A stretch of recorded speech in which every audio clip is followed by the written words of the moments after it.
अकोला जिल्ह्यात उन्हाचा पारा 42 अंशावर गेला होता. तर मार्च महिन्यातच तापमान वाढल्याने वातावरणात बदल झाला.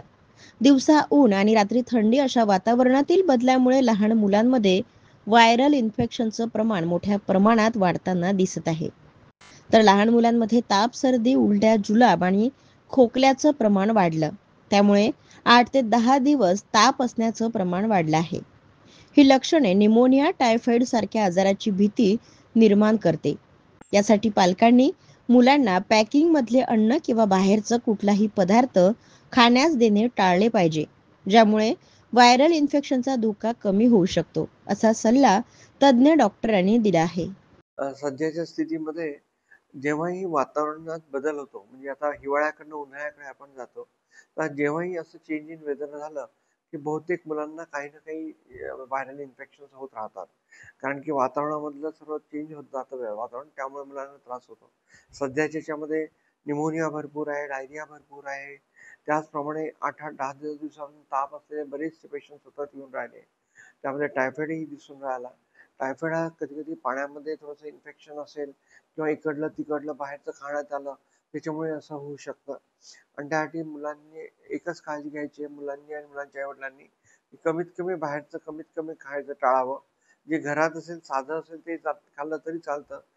चटक-मटक जास्त खायचा प्रयत्न करायचा नाही. नंतर जे टीन फूड आहेत, जसं पॅक असे फूड आपण आणतो बरेचदा, तर ते शक्यतो टाळावं. या सर्व याच्यामुळे कल्पित त्या लहान मुलाला सर्वात जास्त भोगावं लागतं, कारण की त्याला त्याच्यामुळे इन्फेक्शन होऊन त्रास जास्त व्हायला लागतो. सिम्पटम्स सुरुवातीला सर्दी, कफ, हातपाय दुखणे, पोट दुखणे, कधी उलटी होणे, कधी संडास होणे, असे अनेक सिम्पटम्स एकेका पेशंटला दिसू शकतात. आणि त्यामध्ये आपल्याकडे मच्छरचा प्रादुर्भाव बऱ्यापैकी प्रमाणात असल्यामुळे मॉस्किटो रिटर्न डेंग्यूचे बरेच पेशंट असतात. आणि आता पहिले कसं डेंग्यू आपल्याला ज्यावेळेस उन्हाळा संपून पावसाळ्यामध्ये मिळत होते, पण आता ते पेरिनियल झालंय, म्हणजे पूर्ण वर्षभरात आपल्याला डेंग्यूचे पेशंट दिसत राहतात. तर याचं एकच महत्त्वाचा गोष्ट म्हणजे डेंग्यूचा मच्छर it's a low flying mosquito, म्हणजे खालच्या लेवलवर तो उडत असतो. त्यामुळे शक्यतो घरातले जे लोक असतात, मुलं, लहान मुलं, आई, लेडीज, यांना त्याचं जास्त इन्फेक्शन होतं.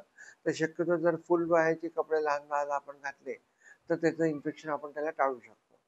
त्याचप्रमाणे घरामध्ये जे सांडपाणी आहे, भरलेले ड्रम आहेत, पिपं आहेत, तर हे सर्व ॲटलीस्ट आठवड्यातनं 1 दिवस हा ड्राय डे पाळायचा.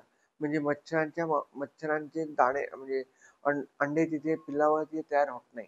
तर तेवढी जर आपण काळजी घेतली, तरी कुठे टायरमधलं पाणी, कूलरमध्ये साचलेलं पाणी ते नसावं, कारण त्याच्यामुळे पुन्हा डेंग्यूचा प्रादुर्भाव वाढू शकतो.